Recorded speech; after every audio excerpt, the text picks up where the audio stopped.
The Galaxy A8 2018 is Samsung's new upper mid-range phone with a glass and metal design and styling so similar that we'll forgive you if you mistake it for the flagship Galaxy S8. Hello guys, my name is Vic Christoph with PhoneArena, and I have spent the past few days with the Galaxy A8 2018 in one pocket and the Galaxy S8 in the other to find out how good of a phone the A8 really is and how it compares to the S8. The list of similarities include a tall edge-to-edge Super AMOLED Infinity display, a 3000 mAh battery, and the familiar Samsung Experience interface, but on the inside the A8 is a different beast with a weaker performance. Even though the A8 looks similar to the S8 from afar, the difference between them is easily noticed when you actually hold the two. The much bigger bezels ruin the impression of a true edge-to-edge design, and the A8 also feels bigger and bulkier. It's also noticeably heavier, while the S8 just weighs a little less.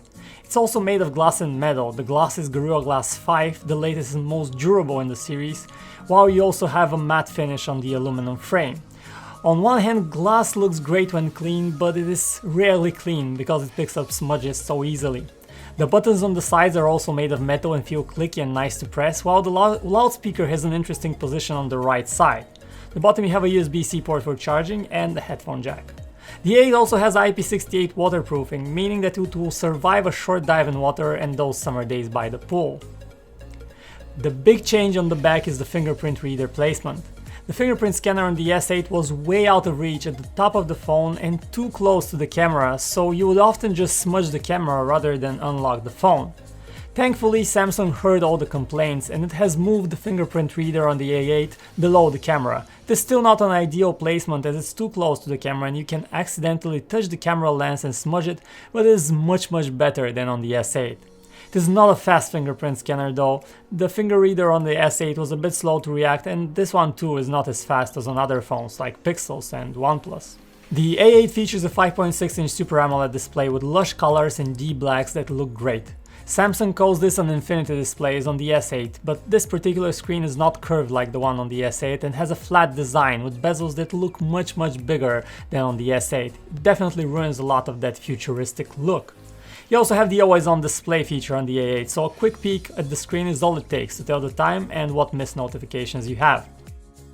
Every year with Samsung phones, we look at the Samsung Experience user interface and say the same thing. Looks good, but does not perform good enough. Well, here's one great thing. With Samsung Experience 8.5 on the A8, things have gotten better. In the daily grind, the A8 actually performed a bit faster than the S8, despite its slower processor. Apart from that, the A8 2018 runs on Android 7 Nougat at its core, which is a shame for a phone selling in early 2018. An update to Oreo, however, is in the plans and it should arrive in the first quarter of the year. Let's see if Samsung sticks to schedule. For all else, Samsung Experience is a familiar user interface. The unmistakable colorful squircle icons, the swipe-up app drawer, the well-segmented settings menu, the theme selection and customization options are all here.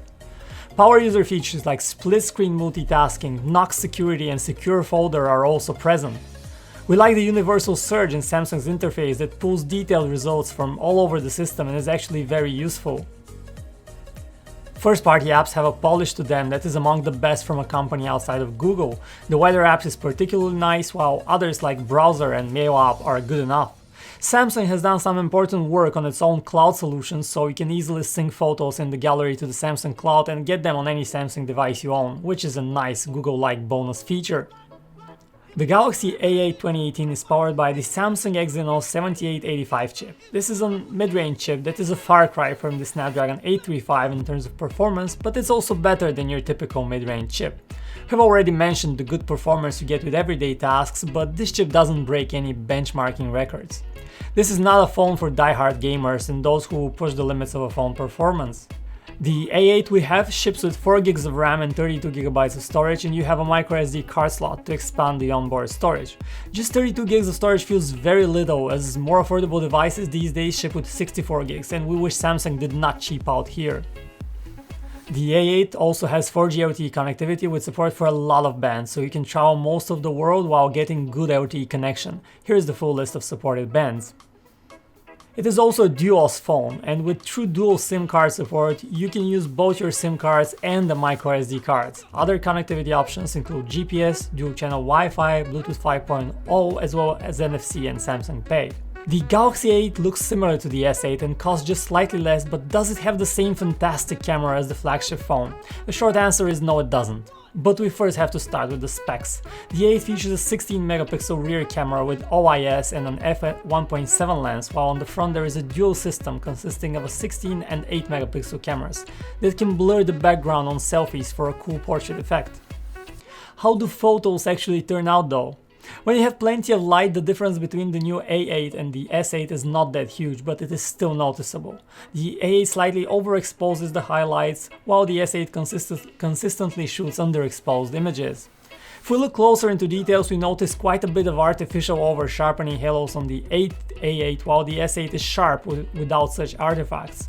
Take a look at this shot where you can see the over-sharpening halos clearly in the tree branches. Unfortunately, the A8 cannot quite match up to the fantastic image quality you get with the S8 at night. Photos from the A8 turn out blurry and lacking detail, while the S8 preserves detail and has a balanced image.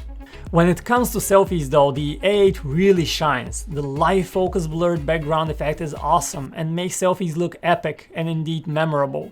But then is video. The phone can only record 1080p and other phones in this range record 4K, this one lacks the feature. Right now we're testing video recording capabilities of this phone. It does not record 4K, it maxes out at 1080p video resolution. So let's move the camera around, see how it adjusts to different light. We have more light up and we just move around the phone to see how it performs in real life conditions. Thankfully there is a headphone jack on board as well, so you can easily hook up your own headphones. The A8 also comes with a pair of basic headphones in the box. Call quality is essential for a good phone experience and we had no issues with it on this phone. Voices sound clean and crisp with enough detail on both ends of the line. But what about battery life? The A8 features a 3000 mAh battery, the same size as on the S8.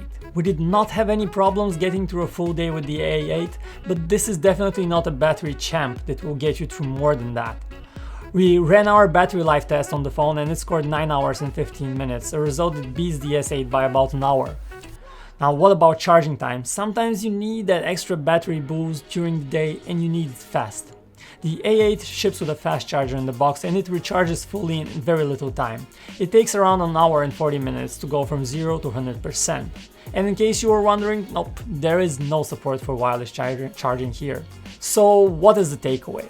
The A8 is a phone selling at the same price as the OnePlus 5T, but it doesn't quite feel as well executed and it definitely feels overpriced. While it technically has an infinity display, you can definitely see the bezels on the side, and it doesn't quite have the futuristic, classy look of the S8. And while it has a cool dual front camera, the main camera is actually not great, especially at night, and it does not even support 4K video.